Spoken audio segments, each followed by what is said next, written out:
remember the first time his hands declared ownership over me. Not with words, not with promises, but with that silent authority that made my breath hitch and my mind collapse into surrender. It wasn't supposed to happen that night. I was meant to meet him for a quick drink, talk business, laugh a little, then head home to the life I pretended was perfect. But somewhere between the dim lights of that bar and the heat in his stare, my walls began to melt. He leaned closer, voice low enough to stir every part of me that had been asleep for years. "You look like someone who forgot how to be touched right." That sentence didn't just touch me. It branded me. And before I could find a word to resist, his fingers traced the line of my arm, slow, deliberate, dangerous. I should have left. I should have remembered the gold band I wore on my finger. But that night, logic was the weakest part of me. Headphone, hey, before I take you deeper into this confession, don't forget to hit that subscribe button. Like this video if you've ever been torn between comfort and chaos, and share it. Someone out there needs to know how losing control can sometimes feel like being alive again. That night became the beginning of a secret I never thought I'd tell. He was not just a man, he was a habit that burned hotter than guilt. Every touch of his came with a price, and every kiss felt like a contract I didn't read before signing. By the third meeting, he didn't need to ask permission anymore, he just looked at me, and my body responded like it had been waiting for his command all along. His hands, my God, his hands were the kind that made you forget where you ended and where he began. But pleasure is never free. And soon, his ownership started to feel heavy, not thrilling. Every night with him made me ache in places love was never meant to reach. He called me his region, his escape, his weakness. And somewhere deep down, I believed it. Until I realized he wasn't escaping to me. He was escaping through me. And that realization? That's where this story truly begins. Kissmark, his monopolistic of my region is tiring and consequential. A true confession. A tale of lust, exhaustion, and the kind of ownership that takes more than it gives.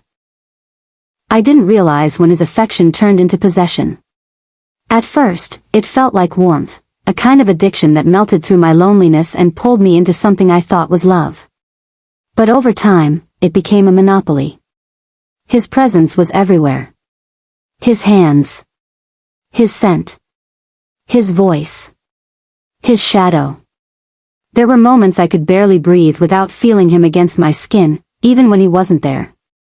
He had monopolized my emotions, my thoughts, even my silence. "Hey." I remember whispering one night, lying tangled in sheets that smelled of him. "Don't you ever get tired of me?" He looked down at me with that crooked smile, the one that once made me tremble. "You're mine," he said. "Not ours. Not we. Mine." That was when I knew.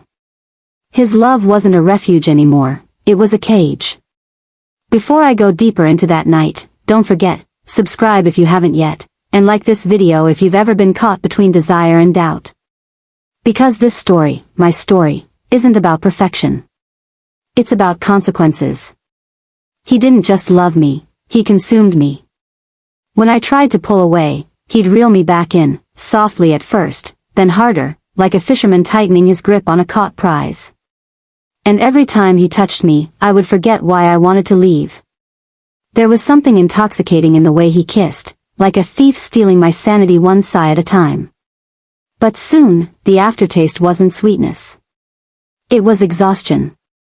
Every encounter left me hollow, like I was giving more of myself than he ever returned. His monopoly wasn't just over my body, it was over my will. I remember standing by the window one morning, sunlight painting my bare shoulders.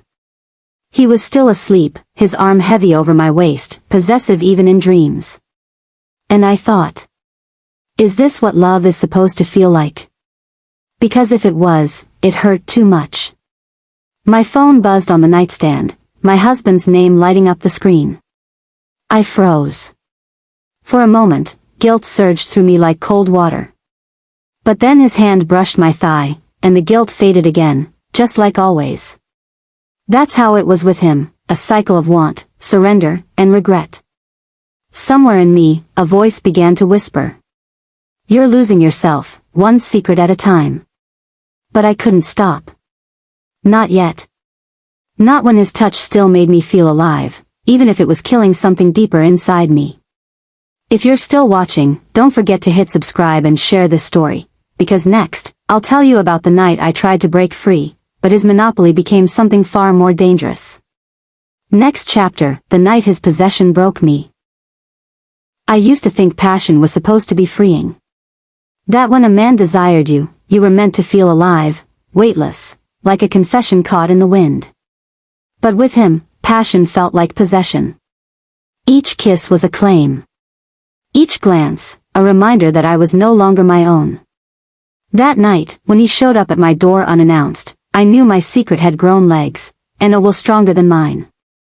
The rain had been pouring, washing the city streets clean, but the air around him was heavy, dense with something unspoken. He looked at me like I owed him my breath. And maybe I did. Because somewhere between those late-night calls and secret touches in his car, I'd let him take it.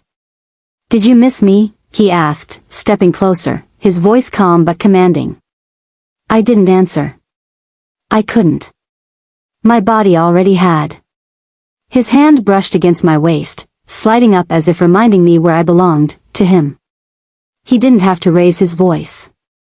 His control was quiet, calculated. That was his power. He didn't force, he drew. And I, foolishly addicted, kept coming back to burn in his orbit. Somewhere in the middle of our silence, I whispered. "You're becoming too much." He smiled, a half-curve that carried arrogance and danger. "Too much," he repeated, inching closer, his breath grazing my skin. "No, sweetheart. I'm just getting started." His monopoly had begun. Not just over my body, but my thoughts, my choices, my peace. Every text from him felt like an order I couldn't refuse. Every absence felt like punishment. He'd built a world where I was both the queen and the pawn. And I couldn't tell which role thrilled or terrified me more. Kiss mark, if you're still here, still listening, don't forget to hit that like button, and subscribe. Because stories like mine, they're confessions too heavy to keep.